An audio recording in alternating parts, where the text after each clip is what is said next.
Sebastián y Tinet acudieron al fin, cazaron una por una las pequeñas criaturas y las pusieron en la cesta. Después Sebastián se los llevó al granero, donde ya estaban instalados los dos hermanitos del día anterior. Tampoco aquella mañana nadie había tenido ocasión de bostezar durante las lecciones. Por la tarde, la señorita Rottenmeier, ya repuesta de las emociones, reclamó la presencia de Sebastián y de Tinet para someterlos a un escrupuloso interrogatorio acerca de los incidentes que se habían producido en la casa. Se desprendió de ello que Heidi, con su salida del día anterior, había sido la causante de todo el barullo. La señorita Rottenmeier, pálida de rabia, no hallaba palabras para expresar sus sentimientos. Indicó por señas a Tinet y a Sebastián que se alejaran. Después se volvió hacia Heidi, la cual estaba de pie al lado del sillón de Clara y no entendía muy bien qué mal había hecho. Adelaida, empezó la señorita Rottenmeier con voz severa, no conozco más que un castigo que pueda causarte efecto, porque eres una pequeña salvaje. Ya veremos si en la oscuridad de la bodega, en compañía de las ratas y de los lagartos, aprendes a ser dócil y no se te vuelvan a ocurrir más locuras. Heidi escuchó la sentencia sin conmoverse. La pequeña dependencia de la cabaña que su abuelo llamaba bodega, donde conservaba el queso y la leche, le parecía, por el contrario, un lugar atrayente. En cuanto a las lagartijas y a las ratas, no las había visto jamás. Fue Clara la que elevó la voz en son de queja. No, no, señorita Rottenmeier. Espere a que mi papá esté aquí. Ha escrito diciendo que va a llegar de un momento a otro. Se lo contaré todo y él decidirá lo que se debe hacer. La señorita Rottenmeier no tuvo más remedio que doblegarse ante aquella orden, tanto más cuanto que estaba a punto de llegar el padre de Clara. Se levantó pues, y dijo con tono seco: Está bien, Clara, pero también yo hablaré con el señor Sesema. Y salió de la habitación. Los siguientes días fueron de calma. Sin embargo, la señorita Rottenmeier no salía de su indignación. Cada vez que veía a Heidi, pensaba en el error que había cometido al hacerla venir a aquella casa. También estaba convencida de que, desde la llegada de la niña, todo se había desquiciado y jamás volvería a reinar el orden. Clara, por el contrario, estaba muy contenta. Durante las lecciones ya no se aburría, pues Heidi hacía las cosas más divertidas del mundo. Confundía todas las letras del alfabeto sin lograr aprenderlas y cuando el profesor trataba de fijárselas en la memoria, comparando la forma de una letra con la de un pequeño cuerno o de un pico, Heidi exclamaba llena de gozo: Es una cabra. Oh, eso es un gavilán. Las descripciones del profesor despertaban en ella toda clase de imágenes, excepto las de las letras del alfabeto. A finales de la tarde, Heidi se sentaba cerca del sillón de Clara y le relataba larga e incansablemente su vida en los altos pastos de los Alpes, hasta que la nostalgia de las montañas se apoderara de ella y terminaba invariablemente diciendo: Tengo que volver a mi casa. Mañana mismo me iré. Pero Clara siempre lograba apaciguar esos accesos de tristeza y le hacía ver que era preferible que esperase la vuelta del señor Sesema. Entonces se vería lo que convenía hacer. Heidi se dejaba convencer y cuando por fin se calmaba, reanudaba su charla con animación, porque tenía una perspectiva secreta. Cada día que pasaba en Frankfurt significaba 2 panecillos que aumentaban la provisión que guardaba para la abuela. En efecto, en todas las comidas, Heidi hallaba al lado de su plato un lindo panecillo muy blanco y muy tierno que se apresuraba a guardar en su bolsillo. No habría podido comérselo ella pensando que el de la abuela era negro y tan duro que no se le podía hincar el diente. Todos los días, después de comer, Heidi permanecía 1 o 2 horas en su cuarto, sentada en un rincón, sin osar moverse. En Frankfurt estaba prohibido salir y correr como en los Alpes. Lo había entendido muy bien y ya no lo intentó. Tampoco podía salir al comedor para hablar un poco con Sebastián. La señorita Rottenmeier también se lo había prohibido. En cuanto a entablar conversación con Tinet, a Heidi ni se le pasaba por la cabeza. Evitaba encontrarse en su camino. La doncella la intimidaba y le hablaba con expresión irónica y burlona que la niña advertía perfectamente. Se quedaba, pues, sola y con tiempo más que sobrado para pensar en las montañas, que ya debían de estar verdeando, en las flores doradas, en la luz dorada del sol que hacía resplandecer todo cuanto había alrededor: la nieve, la montaña y, a lo lejos, el valle. A veces su nostalgia era tan grande que casi no lo podía soportar. ¿No le había asegurado tía Dete que podía volver a su casa cuando ella quisiera? Al fin, un día, no pudo más. Se apresuró a envolver los panecillos en el gran pañuelo rojo, se puso el viejo sombrerito de paja y se dispuso a partir. Pero en la puerta de la calle surgió un gran obstáculo. La señorita Rottenmeier en aquel momento volvía de un paseo. Al ver a la niña se detuvo y la miró de pies a cabeza, muda de asombro. Se fijó especialmente en el hato que llevaba. Finalmente estalló. ¿Qué significa esta nueva expedición? ¿No te he prohibido terminantemente que vayas a vagar por las calles? Entonces, ¿cómo te atreves a insistir? Disfrazada de esta manera, pareces una vagabunda. No quería vagar por las calles. Solo quería volver a mi casa, repuso Heidi, a la que empezaba a asustarle la señorita Rottenmeier. ¿Cómo? ¿Qué oigo? ¿Volver a tu casa? Continuó la señorita Rottenmeier retorciéndose las manos. ¿Huir? Oh, si el señor Sesemann lo supiera. Huir de su casa. Más te vale que no se entere nunca. ¿Y qué es lo que te disgusta de esta casa? ¿No estás aquí mejor tratada de lo que te mereces? ¿Qué te falta? ¿Has tenido jamás una casa, una mesa, un servicio como los que aquí tienes? Responde. No, contestó Heidi. Ya lo sabía. No te falta nada. Nada absolutamente. Eres una criatura ingrata. Y también se te trata que no sabes qué tontería inventar. Entonces todo aquello que Heidi tenía en el fondo del corazón le salió de golpe y exclamó. Solo quiero irme a mi casa.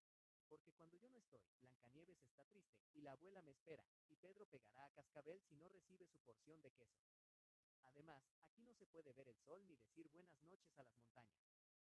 Si algún gavilán pasara por encima de Frankfurt, graznaría con todas sus fuerzas al ver cómo tanta gente se amontona aquí en vez de irse a la montaña donde se vive tan bien. Misericordia. Esta niña se ha vuelto loca.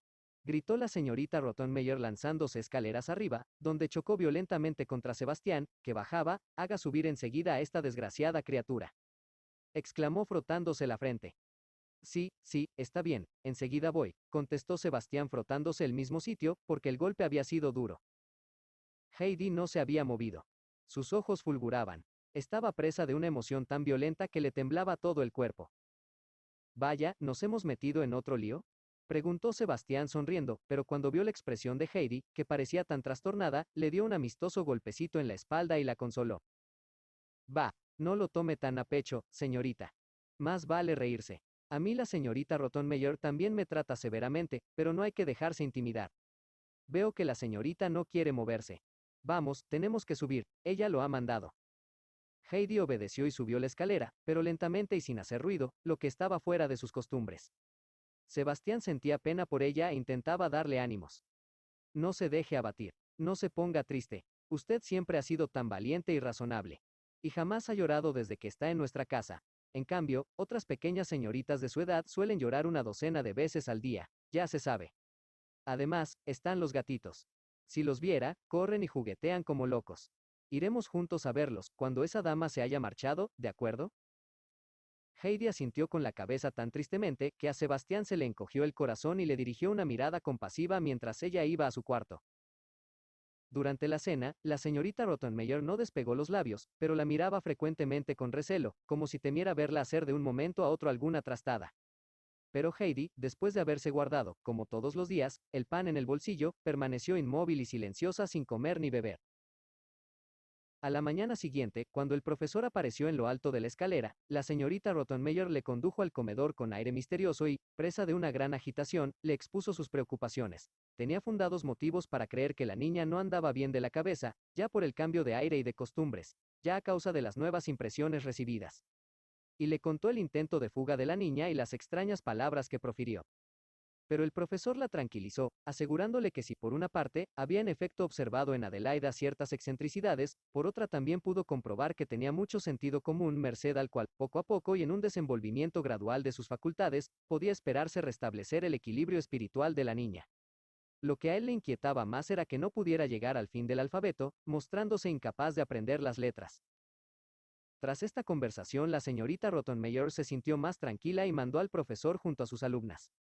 Al final de la tarde se acordó del atuendo que Heidi llevaba cuando se disponía a marcharse. Decidió arreglar un poco su guardarropa, poniendo en él algunos vestidos de Clara, antes de que llegara el señor Sesemann. Se lo comentó a Clara, quien estuvo de acuerdo en regalarle muchos vestidos y sombreros. La señorita Rottenmeier fue a la habitación de Heidi para determinar lo que debía conservar y lo que era preciso tirar. Pero no tardó en volver con gesto horrorizado. ¿Qué acabo de descubrir? Adelaida, exclamó, jamás vi cosa semejante. ¿Qué he encontrado en tu armario? Un armario que solo es para guardar ropa. He encontrado un montón de panecillos. Panecillos, Clara, en el armario. ¿Y qué montón? Tinet, añadió abriendo la puerta, vaya a sacar del armario de Adelaida todo el pan duro que hay allí y eche al mismo tiempo el sombrero de paja abollado que encontrará sobre la mesa. No, no, gritó Heidi, quiero guardar mi sombrero y los panecillos también son para la abuela. Heidi quiso correr detrás de Tinet para impedírselo, pero la señorita Rottenmeier la retuvo cogiéndola de un brazo y diciéndole en un tono que no admitía réplica: «Tú te quedas aquí mientras Tinet tira todas esas porquerías». Entonces, Heidi se dejó caer al lado del sillón de Clara y prorrumpió en sollozos. En medio de estos, cada vez más violentos, no cesaba de repetir con palabras entrecortadas: «Ahora la abuela ya no tendrá panecillos». Eran para la abuela y seguía llorando como si su corazón fuese a desgarrarse. La señorita Rottenmeier se apresuró a alejarse. Ante semejante estado de desesperación, Clara se asustó. «Heidi, Heidi, no llores», dijo en tono suplicante. «Escúchame. No te desesperes. Cuando te vayas, te prometo darte todos los panecillos que quieras para la abuela, y serán tiernos y frescos. Los tuyos se hubieran hecho duros, si es que no lo estaban ya. Vamos, Heidi, no llores». Heidi tardó un buen rato en calmarse, pero al fin comprendió el consuelo que le ofrecía Clara y se atuvo a él, pues de otro modo no hubiera acabado nunca de llorar. Necesitaba asegurarse que el ofrecimiento de Clara iba en serio y volvió a preguntar, entre sus últimos sollozos: «¿De verdad me darás tantos panecillos como ya tenía recogidos para la abuela?». Clara la animó, repitiendo: «Claro que sí, tantos o más. Pero no llores más». Cuando se sentó en la mesa para cenar, Heidi tenía aún los ojos enrojecidos y al ver el panecillo que estaba sobre el mantel, un nuevo sollozo le subió a la garganta. Pero se aguantó, porque sabía que en la mesa debía comportarse. Sebastián le hacía extrañas señas cada vez que se aproximaba a ella. Tan pronto indicaba su cabeza como la de la niña, guiñando un ojo como queriéndole decir: «Ánimo. Lo he visto todo y lo he podido arreglar». Cuando Heidi entró en su habitación para acostarse, descubrió su viejo sombrerito de paja debajo de la manta. Estaba tan contenta que lo estrechó entre sus brazos y lo aplastó un poco más de lo que estaba. Después, tras haberlo envuelto en el pañuelo rojo, lo ocultó cuidadosamente en el último rincón de su armario. Era Sebastián el que lo había puesto bajo la manta. Se hallaba en el comedor cuando la señorita Rottenmeier llamó a Tinet y había oído el grito de desesperación de Heidi. Siguió a la doncella y cuando ésta salió del cuarto con el sombrero y los panecillos, se apoderó de aquel, diciendo: «Yo me encargo de tirarlo». Y lo puso en lugar seguro. Era lo que le había querido dar a entender por señas mientras cenaban. El señor Sesemann se entera de cosas sorprendentes. Pocos días después de los anteriores sucesos, se advertía en la casa inusitada animación y un diligente subir y bajar las escaleras. Tinet y Sebastián sacaban un paquete tras otro del abarrotado carruaje, pues el señor Sesemann acababa de regresar y solía traer de sus viajes gran cantidad de cosas bonitas. El señor Sesemann había entrado inmediatamente en la habitación de su hija para saludarla. Heidi estaba con Clara porque aquel era el momento de la tarde que las dos muchachas pasaban siempre juntas. Padre e hija se querían mucho y se saludaron con mucho cariño. Luego el señor Sesemann tendió la mano a Heidi, que se había retirado a un rincón sin hacer ruido, y le dijo: «¿Con que tú eres la pequeña Suiza, eh? Ven aquí y dame la mano». «Muy bien. Ahora dime, ¿tú y Clara sois ya buenas amigas? ¿O bien os peleáis y os enfadáis y luego lloráis y hacéis las paces, y luego volvéis a empezar?». «No, Clara siempre es muy buena conmigo», repuso Heidi. «Y Heidi nunca ha tratado de pelearse conmigo, papá», exclamó Clara. Muy bien, me gusta oír eso», dijo su padre levantándose. «Y ahora, Clarita, discúlpame, pero aún no he comido hoy, voy a tomar algo. Luego volveré y entonces te enseñaré todo lo que he traído». El señor Sesemann se dirigió al comedor, donde la señorita Rottenmeier se aseguraba que no faltara nada en la mesa. El dueño de la casa se sentó y la señorita Rottenmeier se sentó enfrente. Al ver la cara de viernes de su ama de llaves, el señor Sesemann dijo: «Veamos, señorita Rottenmeier, ¿qué debo pensar? Ha puesto usted una cara que no es precisamente de bienvenida. ¿Qué ha pasado? He visto que Clarita está muy animada». «Señor Sesemann», empezó la dama con gravedad, «lo que nos ocurre también afecta a Clara. Nos han engañado horriblemente».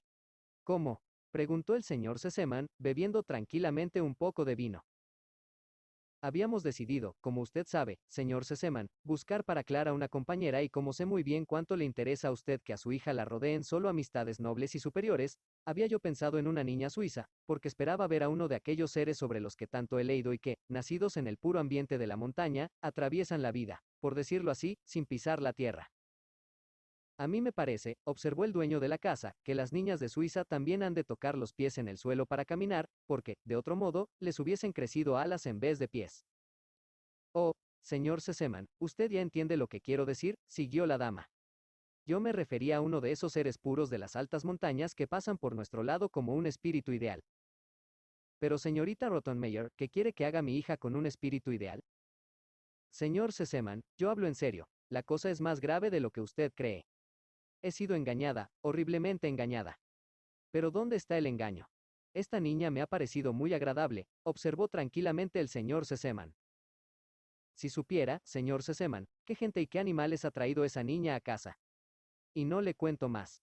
El profesor podrá confirmárselo. ¿Animales? No lo entiendo, señorita Rottenmeier. Sí, nadie lo entiende. El comportamiento de esa criatura es incomprensible y solo se explica como prueba de su verdadera locura.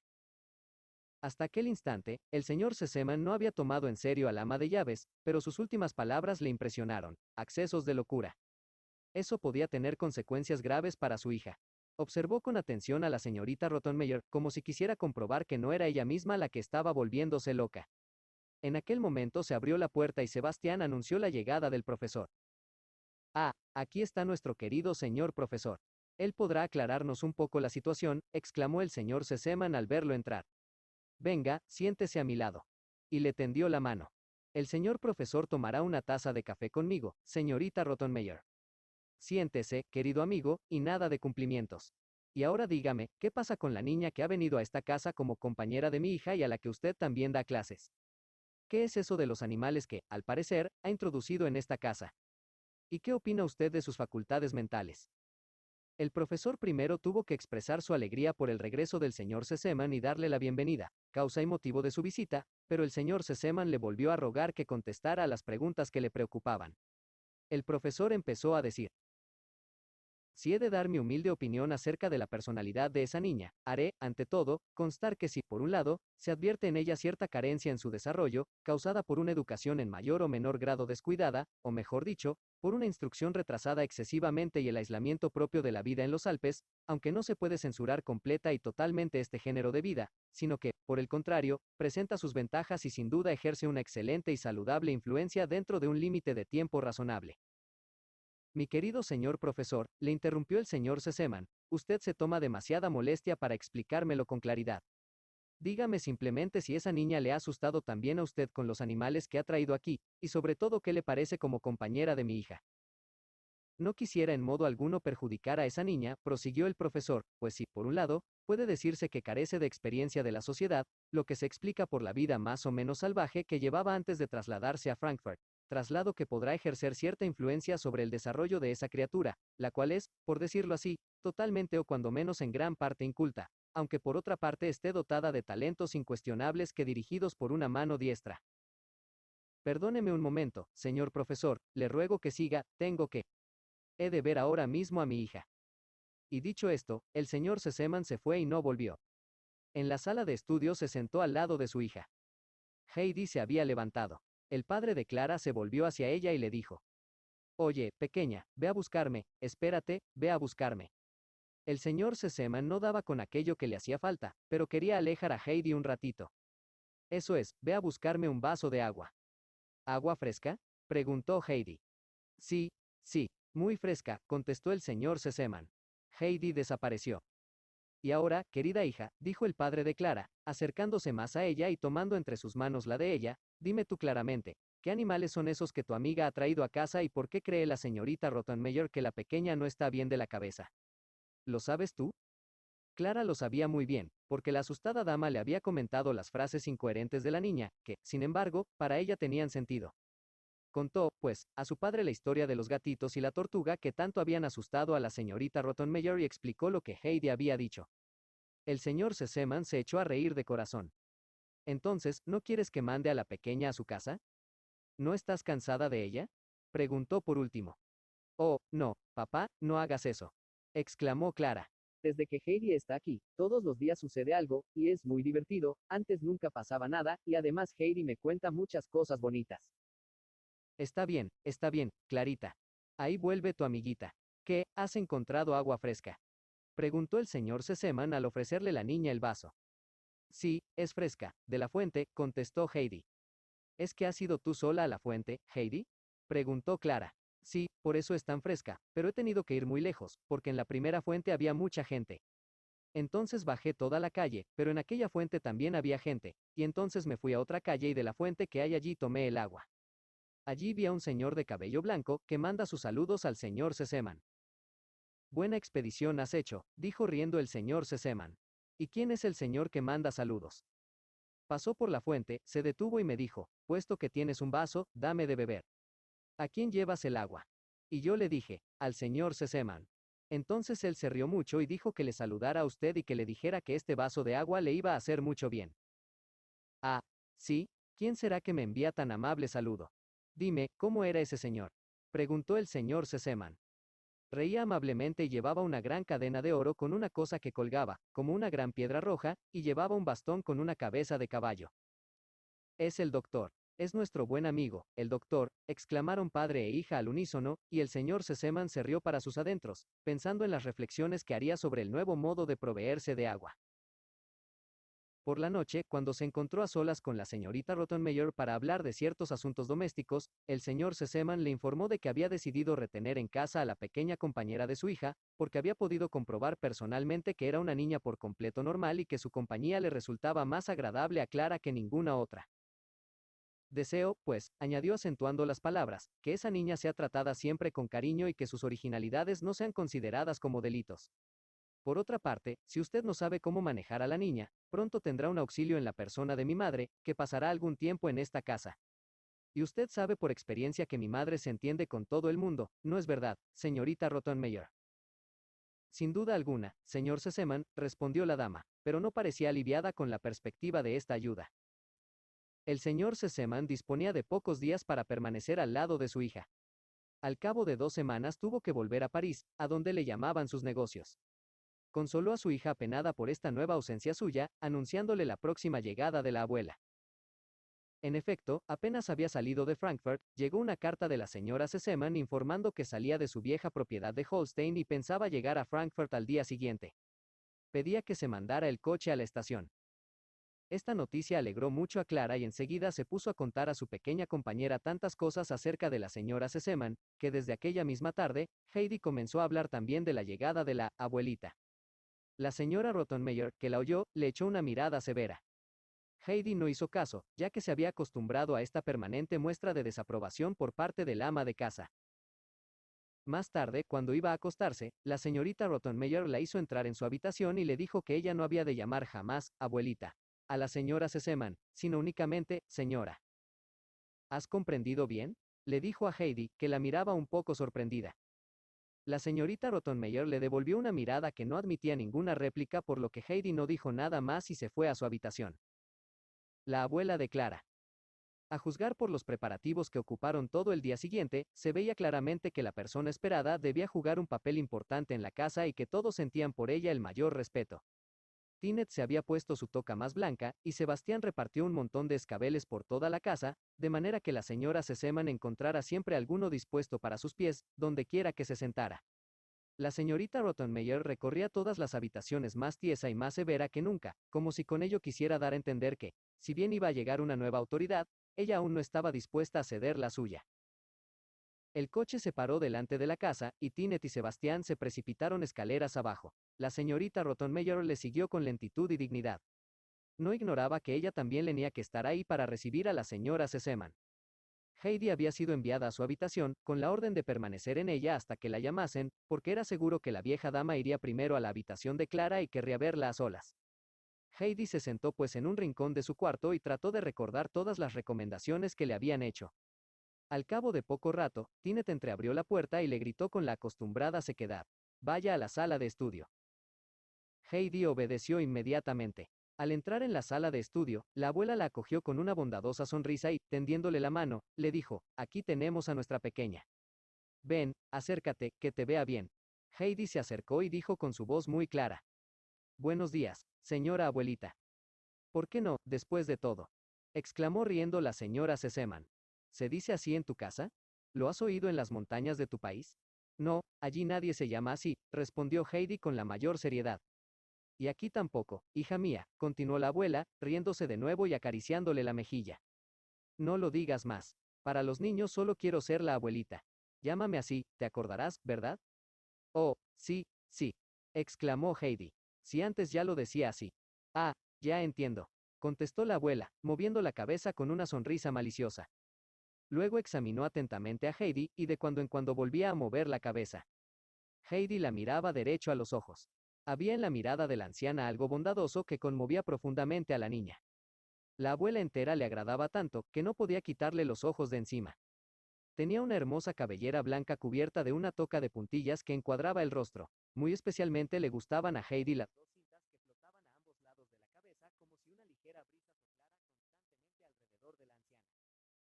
¿Y tú, cómo te llamas, pequeña?, preguntó al fin la abuela. Yo me llamo solamente Heidi, pero como también tengo que llamarme Adelaida, tengo que tener cuidado. Se detuvo porque la señorita Rottenmeier acababa de entrar en la sala y Heidi se sentía un poco culpable porque seguía sin contestar cuando la llamaba Adelaida, pues aún no tenía presente que tal era su nombre.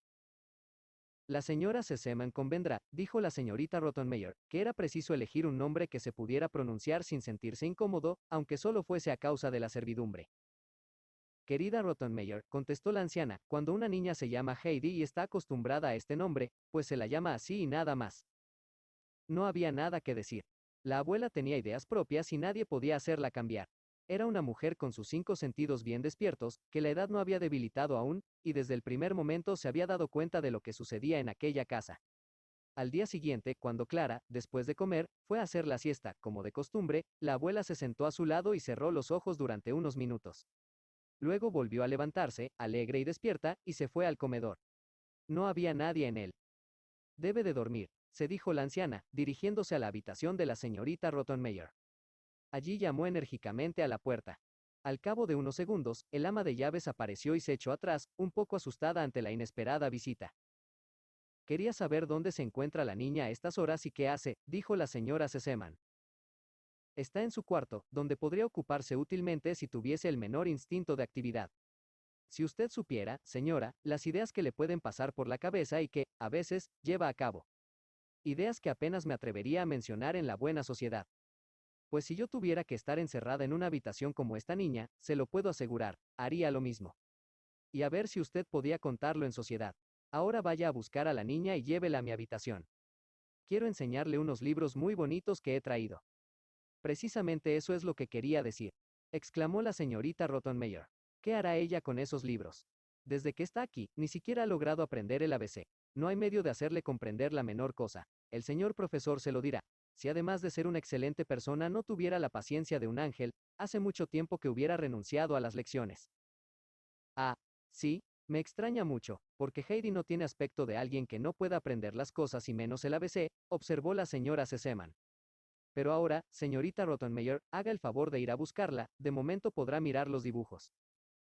La señorita Rottenmeier hubiese querido añadir algunas observaciones, pero la señora Sesemann le había vuelto ya la espalda y se dirigía a su habitación. Que Heidi tuviera tantas limitaciones le había intrigado mucho y había decidido examinar el asunto.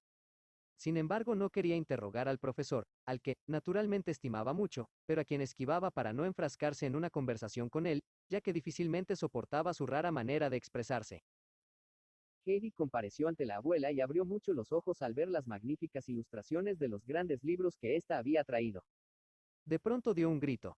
La anciana señora acababa de dar la vuelta a una hoja y la mirada de Heidi quedó fija sobre la nueva ilustración. Sus ojos se llenaron de lágrimas y la niña prorrumpió en amargo llanto. La abuela miró la imagen. Representaba una magnífica pradera verde donde pasían toda clase de animales. En medio de ellos el pastor, apoyado en un largo bastón, contemplaba su rebaño. Todo el cuadro parecía bañado por los reflejos dorados del sol que desaparecía en el horizonte. La abuela cogió la mano de Heidi. Vamos, vamos, pequeña, le dijo afectuosamente, no llores. Esta imagen te ha recordado sin duda algo familiar, pero, mira, con el dibujo hay una historia muy bonita y yo te la contaré esta noche. En este libro hay además otras historias muy bellas que se pueden leer y luego explicar. Vamos, seca tus lágrimas, aún hemos de hablar de otras cosas. Ponte delante de mí para que te vea bien y hazme una gran sonrisa. Aún pasó un buen rato hasta que Heidi cesó de sollozar. La abuela dejó que se fuera desahogando y calmando, diciéndole de cuando en cuando, ya ha pasado, ya estás más tranquila. Y cuando, por fin, la niña se calmó, le dijo: ¿Has aprendido algo? Oh, no, respondió Heidi con un suspiro, pero ya lo sabía que no podría aprender. ¿Qué quieres decir, Heidi? ¿Qué es lo que no se puede aprender? No se puede aprender a leer, es demasiado difícil. No me digas. ¿De dónde sacas tú eso? Me lo ha dicho Pedro y él lo sabe muy bien. Siempre tiene que empezar de nuevo y jamás podrá aprender, es demasiado difícil. Vaya un muchacho original ese Pedro. Pero, fíjate Heidi, no se debe creer todo lo que Pedro, u otros como él, puedan decir. Es preciso que uno mismo lo compruebe. Estoy segura de que tú no has escuchado al señor profesor con la debida atención y que no has mirado bien las letras. No sirve para nada, dijo Heidi con expresión de absoluta resignación. Heidi, continuó la abuela, escucha bien lo que voy a decirte. Si aún no has aprendido a leer, es porque has creído lo que dijo Pedro, pero yo te aseguro que puedes hacerlo en muy poco tiempo, como la mayor parte de los niños que son como tú y no como ese Pedro. ¿Y sabes lo que sucederá cuando sepas leer? Tú has visto El pastor en el bonito prado verde, pues, cuando hayas aprendido a leer, yo te regalaré el libro y en él hallarás su historia, como si alguien te la contara. Descubrirás todas las cosas extrañas que le suceden a él, a sus ovejas y a sus cabras. ¿Te gustaría saber todo eso, verdad? Heidi había escuchado con la mayor atención y con ojos brillantes, suspiró. Oh, si ya pudiera leer eso. Todo llegará, tranquila, y si no me equivoco, no tardarás mucho. Ahora vámonos a ver lo que hace Clara. Ven, le llevaremos estos libros tan hermosos. La abuela cogió a Heidi de la mano y la condujo a la sala de estudio. Desde el día en que Heidi trató de huir de la casa y la señorita Rottenmeier la riñó, diciéndole cuánta ingratitud había demostrado al querer fugarse y qué suerte había tenido de que el señor Sesemann no se hubiera enterado de nada, se había operado en la niña un gran cambio. Llegó a comprender que no podía regresar a sus montañas cuando quisiera, como su tía le había dicho, sino que era preciso permanecer en Frankfurt aún durante mucho tiempo, tal vez para siempre. Había también comprendido que quizás el señor Sesemann creyera que era una ingrata si ella solicitaba permiso para irse y que Clara, y quizá también la abuela, pensarían lo mismo. De ahí que Heidi determinara no decir a nadie cuánto le gustaría volver a su casa, porque no quería que la abuela, que tan buena era con ella, se enojase como ya lo hiciera la señorita Rottenmeier. Pero el peso que oprimía su corazón se hacía cada vez más pesado, casi no comía y de día en día estaba más pálida. Por las noches no podía dormir, porque cuando estaba sola en su cuarto y a su lado reinaba el silencio, ante sus ojos desfilaban imágenes de los Alpes iluminados por los rayos del sol y cubiertos de flores. Si al fin lograba dormir, en sueños veía las altas rocas del Falknis y la nieve resplandeciente de Casa Plana. Y a la mañana siguiente, cuando se despertaba, toda contenta y dispuesta a salir para correr y saltar alrededor de la cabaña, de pronto volvía a la realidad y se daba cuenta de que se encontraba en su gran cama de Frankfurt, lejos, muy lejos de los Alpes y de su casa. Entonces Heidi ocultaba el rostro en la almohada y lloraba largo rato, pero muy bajito, por miedo de que la pudiesen oír. La tristeza de Heidi no pasó inadvertida a la abuela. Esta dejó transcurrir algunos días, para ver si la niña salía de su abatimiento. Pero al ver que no se operaba ningún cambio en la pequeña y advertir, casi todas las mañanas, que Heidi había llorado de nuevo, la llamó un día a su habitación y le preguntó con mucha bondad. Dime, Heidi, ¿qué es lo que tienes? ¿Acaso te aflige alguna pena? Pero Heidi temía parecer ingrata a la abuela, y de enojarla también, así respondió con tristeza. No lo puedo decir. ¿No? ¿Y a Clara, se lo puedes decir? No, no, a nadie, exclamó la pequeña con tanta pena que la anciana sintió lástima. Escúchame bien, pequeña Heidi, continuó, quiero decirte algo. Cuando se tiene una pena que no se puede confiar a nadie, hay que decírsela a Dios, que está en el cielo, y se le pide ayuda a Él, porque Él puede resolver nuestras dificultades. ¿Lo entiendes, verdad? ¿Te acuerdas todas las noches de dar gracias a Dios por lo que te da y de rogarle que te libre de mal? No, nunca hago eso. ¿No has rogado nunca a Dios, Heidi? ¿No sabes lo que es una oración? Lo aprendí hace ya muchísimo tiempo con mi primera abuela, pero lo he olvidado. ¿Ves, Heidi, por qué estás tan triste? Es que no tienes a nadie que te ayude. Piensa un poco el bien que te hará cuando tengas algo que te oprima y te atormente, y puedas ir a Dios y rogarle que te ayude. Porque Él lo hace si nosotros se lo pedimos y así nos devuelve la felicidad. Los ojos de Heidi se iluminaron. ¿Y se le puede decir todo, todo? Preguntó. Sí, Heidi, todo, todo. Heidi retiró su mano de entre las de la abuela y dijo, ¿puedo irme ahora? Claro que sí, respondió la abuela. Y sin esperar más, Heidi se alejó corriendo y subió a su habitación. Allí se sentó sobre su taburete y, juntando las manos, contó a Dios todo lo que tenía en su corazón, todo lo que la hacía sentirse desgraciada, y le pidió con insistencia que acudiese en su socorro y que le permitiese volver pronto, muy pronto, a casa de su abuelo.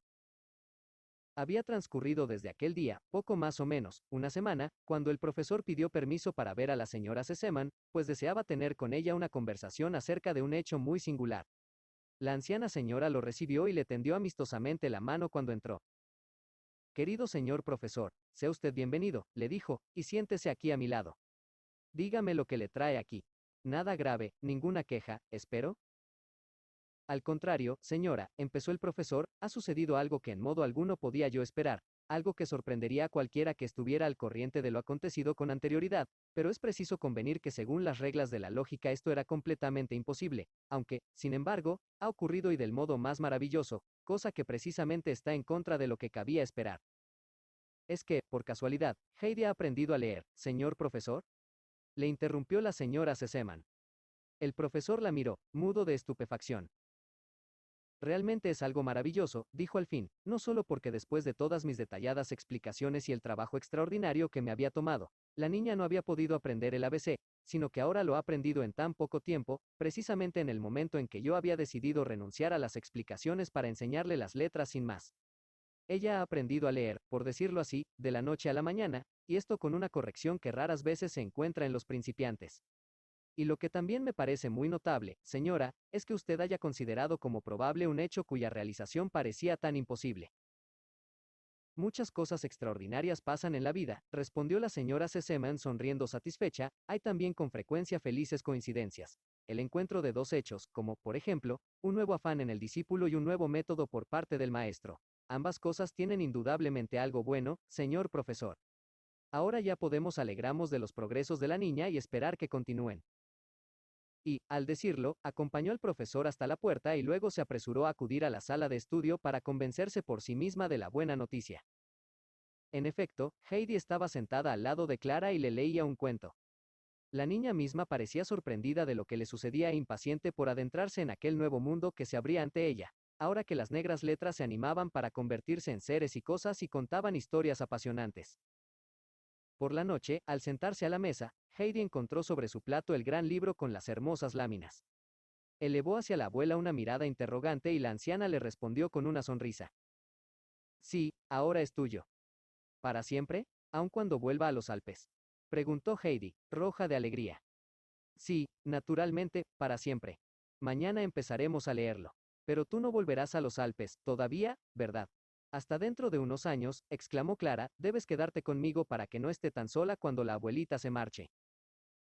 En su habitación, antes de quedarse dormida, Heidi hojeó con acento agudo su hermoso libro, y a partir de aquel día, su más preciada ocupación consistía en leer y releer sin cesar las narraciones con las hermosas láminas en color. Y para ella los momentos más felices eran cuando, por la noche, la abuela le decía, ahora Heidi nos leerá un cuento, porque ya leía corrientemente y al hacerlo en voz alta, las historias le parecían aún más bellas y más emocionantes. Y luego, la abuela explicaba y contaba muchas cosas más. La historia que Heidi prefería a todas las demás era aquella de la lámina en que se veían los prados verdes con el pastor en medio de su rebaño, apoyado en su bastón con cara alegre. Guardaba la manada de su padre y le gustaba seguir y correr detrás de las divertidas ovejas y cabras. Pero aparecía otra lámina en que se le veía después de haber huido de la casa paterna. Estaba en el extranjero y tenía que guardar los cerdos. Estaba muy delgado, porque no comía más que las peladuras, como los cerdos. En esta lámina no lucía el sol, todo era gris y nebuloso. Pero luego venía una tercera lámina. En ella el viejo padre salía de su casa y corría, con los brazos abiertos, al encuentro de su hijo, muy flaco y harapiento. Esta era la historia favorita de Heidi y la leía siempre, fuera en voz alta, o muy bajito, y jamás dejaba de escuchar atentamente los comentarios de la abuela cada vez que oía el cuento. Pero también había otras historias muy hermosas y ricamente ilustradas. Tan precioso era el libro y tan bonito era poder leerlo, que los días transcurrían volando y muy pronto llegó el momento fijado para la marcha de la abuela.